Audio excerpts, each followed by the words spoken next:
Bonsoir, c'est Isabelle, la voix de Gaïa. Alors j'ai mis une belle lumière derrière. Bah oui, on est le soir. Ah, il y a ma cocotte qui vient de tomber. Voilà, je me suis dit, tant que j'y pense, je vais faire cette vidéo parce qu'après, demain matin, bon, j'aurais... c'est pas que j'aurais pas envie, mais ça sera pas la même intensité là que j'ai en tête en ce moment. Donc je voulais vous remercier pour vos likes, vos commentaires, vos abonnements. Et puis par rapport à cette vidéo, si vous avez des questions, vous pouvez me les poser en commentaire et moi je vous répondrai dans une vidéo. Voilà. Et puis si vous avez envie de faire partager aussi la rencontre avec vos flammes jumelles, ben, vous pouvez aussi. C'est super, moi j'adore ça. Voilà. Si vous souhaitez un rendez-vous pour une lecture des annales akashiques ou un soin énergétique, il y a toutes les infos en barre d'infos. Alors, je voulais vous parler quand on rencontre sa flamme jumelle. Moi, mon parcours, il est assez spécifique.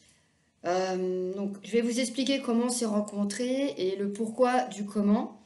Et puis, ben, tout ce qu'on perçoit aussi, c'est pas forcément évident. Moi, ce qui s'est passé, c'est que il avait 2 ans et moi, j'avais 12 ans.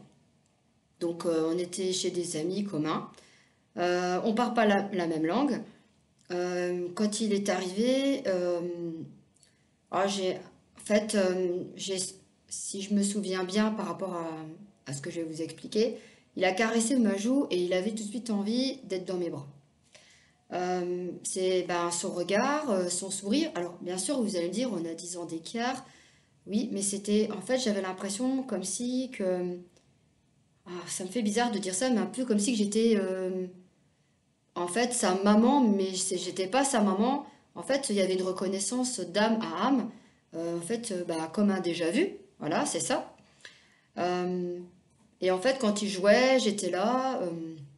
Et ce qui s'est passé, c'est qu'il y avait un feu d'artifice, donc c'était en France. Ça devait être soit le 13 ou le 14 juillet, donc là, c'est bientôt. Et donc, en fait, il y avait son papa, il y avait moi, et lui, il était au milieu. Et donc, il nous tenait la main à tous les deux.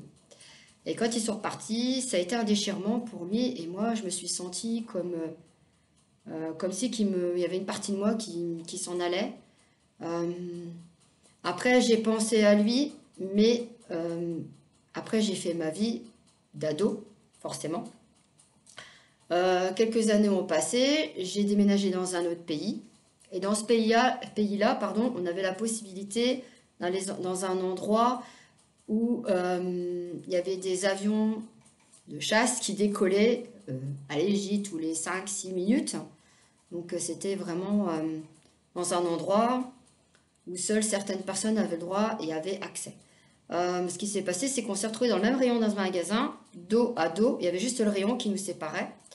On n'avait pas conscience qu'on était ensemble. Peut-être que nos âmes à notre époque, oui, mais nous, en fait, on s'est croisés. Ce qui s'est passé, c'est qu'au moment où nous, on partait en voiture, lui m'a vu de profil, et il courait après et il pleurait parce que ce qu'il voulait, c'était me rattraper. Alors vous allez me dire, comment je sais qu'il courait après moi? Parce que moi, j'ai pris la fuite, entre guillemets, et lui, il s'est senti abandonné. Comment je pouvais savoir ça?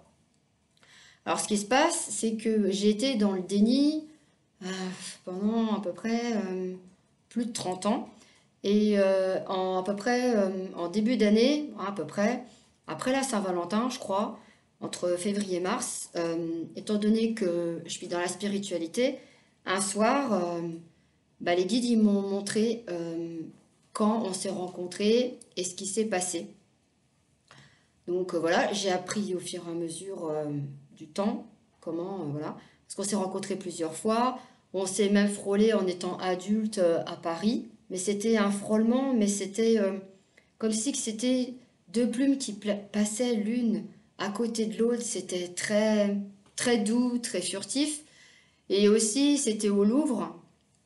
Euh, En fait, il me suivait partout, il y avait un présentoir de bijoux égyptiens anciens. Et en fait, il y avait son regard sur moi et mon copain, il dit, mais c'est qui celui-là qui te suit? Puis je dis, bah, je sais pas. Bah oui, forcément, j'étais dans le déni. Alors, je savais pas quoi répondre.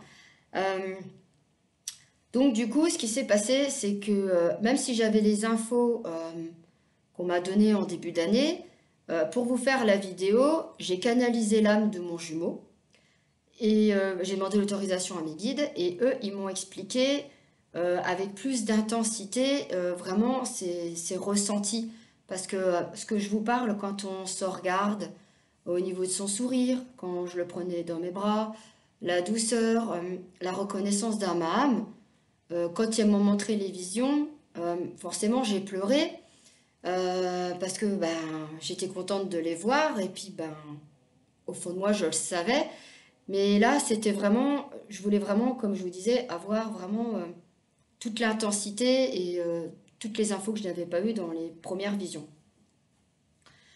Euh, Par rapport à d'autres personnes qui ont rencontré leur flamme jumelle, euh, comme les parcours ils sont différents, il y en a par exemple, ils se sont rencontrés, j'ai un exemple dans la cour d'école quand ils étaient petits, il y a eu des déménagements, des divorces, des mariages, et après quand ils étaient adultes, ils se sont rencontrés à des moments où ben, c'était prévu par le plan divin, qui se rencontrent, enfin, c'est pas les retrouvailles, mais qui se rencontrent parce qu'ils ont quand même cheminé.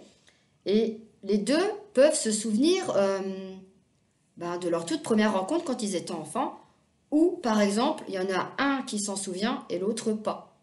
Moi, j'étais dans le déni. Mon jumeau avait une partie qui l'acceptait et il y avait une partie qui refusait. Voilà. Il savait au fond de lui, il se souvient de tout, mais moi, nada, quoi. Voilà, c'est pour ça. Et ce que je voulais vous dire, c'est que on s'est croisés dans différents pays, voilà, et vous verrez suivant les parcours, quand vous allez en discuter avec votre jumeau, votre jumelle, ils vont vous dire, ah bah oui, bah moi à cette époque-là, j'étais là, t'étais là, ah bah tiens, on était peut-être sur les 30, il y avait des trottoirs, puis on était l'un en face de l'autre, mais comme on n'était pas près, bah du coup, vous vous êtes croisés. Ah oui, c'est vrai, ouais, je m'en souviens, et tout ça. Et ce qui s'est passé, c'est que je disais toujours quand j'étais ado, en tout cas, moi ce que je veux, c'est un mari et des enfants. Et pour moi, c'est ça l'amour. Voilà, pour moi, c'était ça. Euh, Après, du coup, mon âme a reconnu mon jumeau. Après, je pourrais pas vous l'expliquer comment, parce que ça reste secret à ce niveau-là. Euh, et quand j'ai pu avoir une photo, ben voilà, voilà, par magie, comme on dit. Je disais à mon ami, mais c'est mon mari. Puis je rigolais parce que pour moi, c'était voilà, comme si que c'était une blague, quoi. Mais elle me dit, ben non, mais c'est vraiment ton mari. Vous avez vécu des vies antérieures ensemble. Ah bon? Mais je dis ça pour blaguer, hein. Voilà, hein, c'est pas possible. Si, si.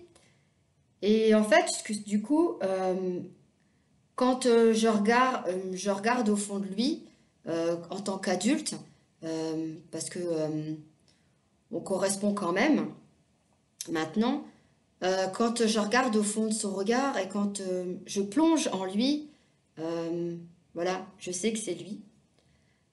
Et rien que son sourire, sa façon d'être, parce que bon, il a des masques aussi, mais à un moment donné, je sais que c'est vraiment lui dans sa façon d'être.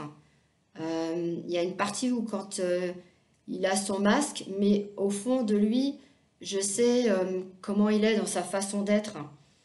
Parce que quand on rencontre sa flamme jumelle, du fait de l'intensité du regard, pour moi, c'était déstabilisant.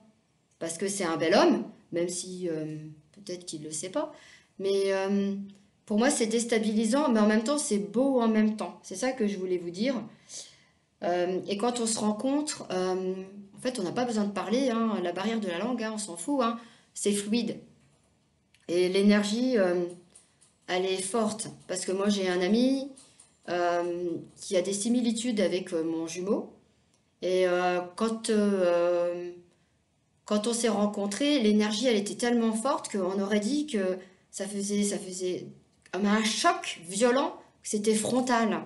Et quand on a eu notre reconnexion, nous, dans la 5D, donc c'est ce que je disais que je suis dans la 5D, parce que nous, on a une reconnexion différente. de toutes les personnes normales quand ils se rencontrent dans la matière. Nous, ça a fait comme un choc frontal au niveau des énergies, ça faisait BAM! Ouais, c'était vraiment un choc énergétique, voilà, je cherche le mot. Donc voilà, et quand on rencontre sa flamme jumelle, voilà, ça fait un... Alors je sais pas si l'énergie est très forte à ce moment-là, et qu'après ça va crescendo en montant au fur et à mesure du parcours, et qu'après l'énergie elle est tellement intense que c'est dur euh, d'équilibrer l'énergie, parce qu'en fait ce qui se passe c'est qu'ils équilibrent nos énergies pour quand on se retrouve au niveau des nos retrouvailles, que ça puisse être au même niveau. Donc c'est pour ça qu'aussi des fois quand on se rencontre, étant donné qu'on n'est pas encore au même niveau énergétiquement, eh ben, il y a des déséquilibres et c'est pour ça que ça fait un gros choc énergétique. Pour moi, je le conçois comme ça. Après, chaque personne voit sa façon de voir les choses. Si ça vous fait des ressentis, ben, tant mieux. Si vous n'avez pas de ressenti à ce niveau-là, ben, voilà, c'est que ça ne vous correspond pas par rapport à ce que je dis. Voilà, c'est ce que je voulais vous dire. Donc, ben voilà, si vous avez envie de parler de vous, ben, vous pouvez. Voilà, bah, c'est tout. Ben, je vous remercie pour être présent sur ma chaîne. Et puis, bah, si vous avez besoin de rendez-vous, bah, il y a toutes les infos. Je vous souhaite une belle soirée. Je pensais pas que ça allait durer aussi longtemps. D'habitude, je fais plus court. Et puis là, je suis toute en lumière. C'est magique. Je vous souhaite une belle soirée.